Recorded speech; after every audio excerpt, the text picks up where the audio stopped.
একালৰ শিষ্যই উলহ মালহেৰে উদযাপন কৰিলে শিক্ষাগুৰুৰ 100 বছৰীয়া জন্মদিন। কেক কাটি জন্মদিন উদযাপন কৰিলে বাক্সাৰ পশ্চিম খাগ্ৰাবাৰীৰ অৱসৰপ্ৰাপ্ত শিক্ষক বিশ্বনাথ কাকতিৰ।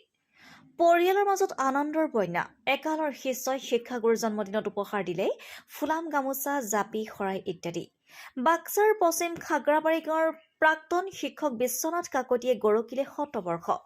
1924 চনৰ আজিৰ দিনটোতে জন্মগ্ৰহণ কৰা বিশ্বনাথ কাকতিৰ জন্মদিন উদযাপন কৰিলে তেওঁৰে একালৰ শিক্ষাৰ্থীসকলে। পশ্চিম খাগ্ৰাবাৰীত বিশ্বনাথ কাকতিৰ বাসভৱনত শিক্ষাৰ্থীসকলে লগ হৈ প্ৰিয় গুৰুগৰাকীৰ 100 সংখ্যক জন্মদিনত তেওঁক চেলেং, চাদৰ, গামোচা, জাপি, মানপত্ৰ আদিৰে সম্বৰ্ধনা জনাই লগতে কেক কাটি উদযাপন কৰিলে জন্মদিন। এই জন্মদিন উদযাপনৰ দিনটোত বিশ্বনাথ কাকতিৰ শুভাকাংক্ষী আৰু আত্মীয় স্বজনেও তেওঁক জনালে জন্মদিনৰ শুভেচ্ছা। News desk report, Arunodoy, Assam. 100 সংখ্যক জন্মদিন ইতিমধ্যে উদযাপন কৰা দেখা গৈছে। ইয়াত কি ক'ব? আজি কেনেকুৱা লাগিছে আপোনাৰ? কি আজি কেনেকুৱা লাগিছে জন্মদিন? ভাল কৈছোঁ, ভাল হৈছে, গৰজাছ হৈছে, ইয়াৰ পৰা কিমান ভাল লাগিব। আজি আজি আপোনাৰ 100 বছৰ হ'ল। 100 বছৰ হ'ল। 100 বছৰ হ'ল, শতবৰ্ষ হ'ল। শতবৰ্ষত মই এই উৎসৱটো পাই মই অশেষ ধন্যবাদ পাইছোঁ।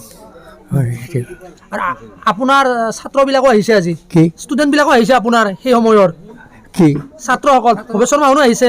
আছিল, চব আছিল। তেওঁ মৰমৰ ছাত্ৰ আছিল, ছাত্ৰ আছিল। অলপ আগৰ কথা কচোন, পঢ়া পাতিৰ কিবা কিনি ক'ত কি কেনেকৈ এই দুৰ্গম ঠাইত যি গৈছা পঢ়িবা?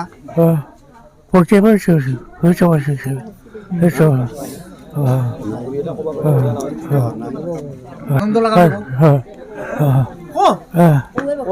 আজি আজি এফালে ঘূৰি আজি কেক কাটছি তোৰ 100 বছৰ হ'ল। শিক্ষাগুৰুৰ 100 সংখ্যক জন্মদিন আপোনালোকে উদযাপন কৰিলে, কি ক'ব এই শুভ মুহূৰ্তত? আজি আচলতে আমাৰ কাৰণে এটা খুব শুভ দিন।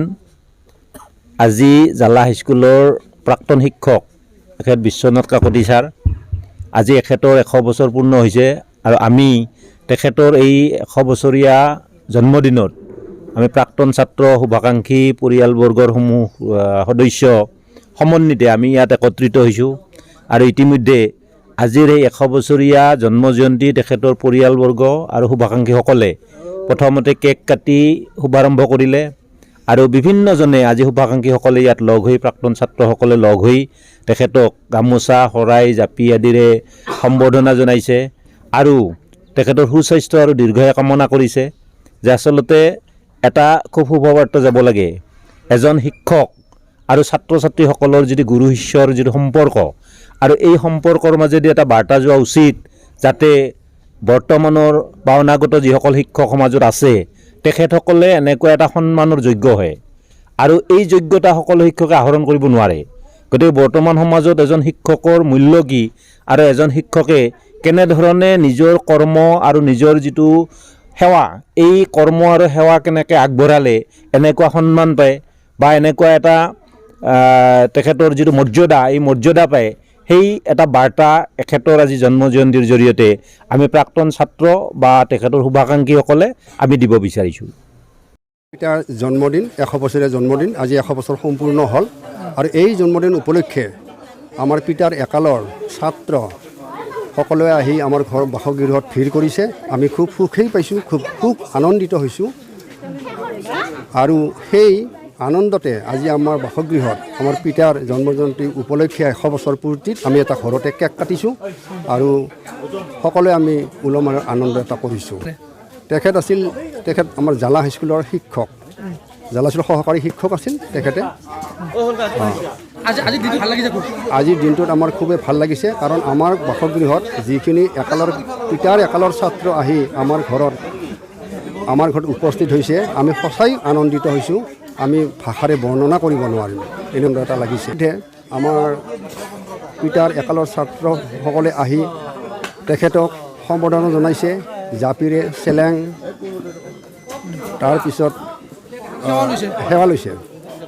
গতিকে এনেকৈ গাঁৱবাসী ৰাইজেও আহি আমাৰ পিতাক সেৱা লৈছে। যি পাৰে সেৱালৈ কিবা এটা উচৰ্গা দিছে, কিবা এটা দিছে আৰু। পিতাৰ স্বাস্থ্য বৰ্তমান ভালেই। নিয়মিত ৰাতিপুৱা গা ধুৱে, নিয়মিত ৰাতিপুৱা সোনকালে শুই উঠে আৰু খোৱা লোৱাটো ঠিকেই আছে।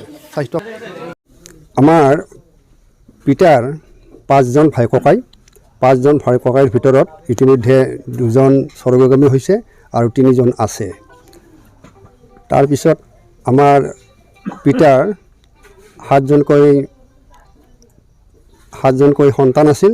তাৰপিছত ল'ৰা আছিল আমি 3জন আৰু ছোৱালী আছিল 4গৰাকী। তাৰে ডাঙৰজনী আমাৰ বাইদেউ মঞ্জুলা সিংহ, তেখেতে আজি 2 বছৰ আগতে ঢুকাইছে। তাৰপিছত মোৰ কনিষ্ঠ মোৰ তলৰ ভাইজনো হঠাতে আজি কেইবছৰ আগতো এটা দুৰ্ঘটনাত তেখেতে ঢুকাইছে। আজি পিতৃৰ এই 100 বছৰীয়া জন্মদিন আপোনালোকে উদযাপন কৰিলে, কি ক'ব আজি এই মুহূৰ্তত? আজি মোৰ মুহূৰ্তত খুব ভালেই লাগিছে, কাৰণ 100 বছৰ আজি সকলোৱে নাপায় 100 বছৰটো, কিন্তু পিতাৰ আমাৰ যিখিনি নিয়ম নীতি সৰুৰ পৰা মই দেখিছোঁ, সেই নিয়ম নীতিখিনিৰ মাজতে কামৰ সময়, খোৱা লোৱাৰ সময় তেখেতে যিখিনি আমাক কৰি দেখুৱালে, আমি সঁচাকৈ সৰুৰ পৰা তেখেতৰ হেৰিটো আমি লৈছোঁ। আৰু তেখেতক আমি সৰুৰ পৰাই দেখা পাইছোঁ চাফ চিকুণ, নিজৰ কাম নিজেই কৰে, এতিয়াও জোতা পালিচ কৰে, কাপোৰ ধুৱে, তাৰপিছত খোৱা লোৱা ঘড়ীত টাইম ঠিক মিলাই তেখেতে আহাৰ বা খাদ্য কিবা এটা গ্ৰহণ কৰে। আজি জন্মদিনটো কেনেধৰণে পালন কৰিলে?